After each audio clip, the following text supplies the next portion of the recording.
Hello everyone. आज के इस वीडियो में हम लोग अभाज्य संख्या या रूट संख्या के बारे में समझेंगे।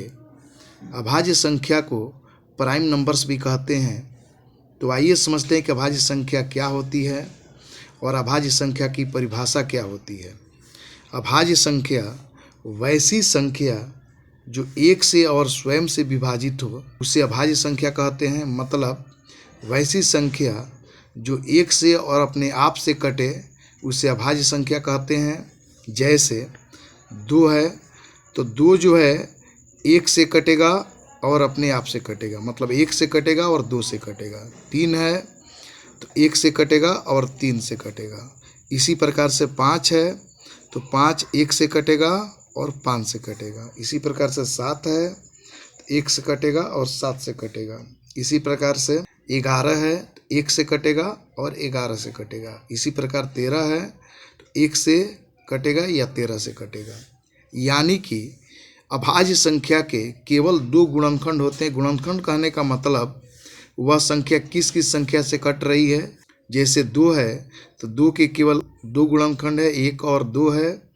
3 है, 3 के भी केवल 2 गुणनखंड है, 1 और 3 है, मतलब 3 1 से और 3 से कट रहा है। तो हम इस प्रकार से भी कह सकते हैं वैसी संख्या जिसके केवल सिर्फ 2 गुणनखंड हो उसे अभाज्य संख्या कहते हैं। अभाज्य संख्या के अधिक से अधिक भी 2 ही गुणनखंड होते हैं और कम से कम 2 ही गुणनखंड होते हैं। यदि आपसे पूछा जाए कि अगर किसी संख्या के अधिक से अधिक 2 गुणनखंड है तो वह कौन सी संख्या है, तो आप कहेंगे कि वह अभाज्य संख्या है। इसी प्रकार यदि आपसे पूछा जाए यदि किसी संख्या के कम से कम 2 गुणनखंड है तो वो कौन सी संख्या है, तो अभाज्य संख्या है। केवल 2 गुणनखंड कहने का मतलब न 2 से ज़्यादा न 2 से कम। यानी कि वैसी सभी संख्याएं जिनके केवल 2 गुणनखंड होते हैं वे सारी संख्याएं अभाज्य संख्याएं कहलाती है।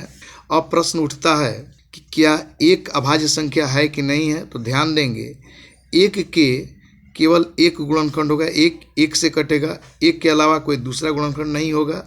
अब आप कहेंगे कि 1 1 से कट रहा है, तो बात तो वही हुआ। यानी कि 1 को प्राकृत संख्या कह सकते हैं। एक विषम संख्या हो सकती है लेकिन अभाज्य संख्या नहीं हो सकती है। अब ध्यान देंगे, अभाज्य संख्या का जब अभाज्य गुणनखंडन किया जाएगा तो जैसे 2 है तो इसका केवल 2 गुणनखंड आएगा, 1 गुणे 2 लिख सकते हैं। इसी प्रकार से अगर 3 है तो इसका भाज्य गुणनखंडन 1 गुणे 3 होगा। अगर 5 है तो इसका भाज्य गुणनखंड 1 गुणे 5 होगा। अगर 7 है तो इसका भाज्य गुणनखंडन 1 गुणे 7 होगा। इसी प्रकार से अगर 11 है तो इसका भाज्य गुणनखंडन 1 गुणे 11 होगा। इस प्रकार से हमने देखा कि अभाज्य संख्याओं के केवल 2 ही गुणनखंड होते हैं। तो इस प्रकार आप अभाज्य संख्याओं के बारे में समझ गए होंगे। तो हमें उम्मीद है वीडियो आपको पसंद आई होगी। इसी प्रकार की यूजफुल वीडियो के साथ फिर मिलेंगे अगले वीडियो में। धन्यवाद।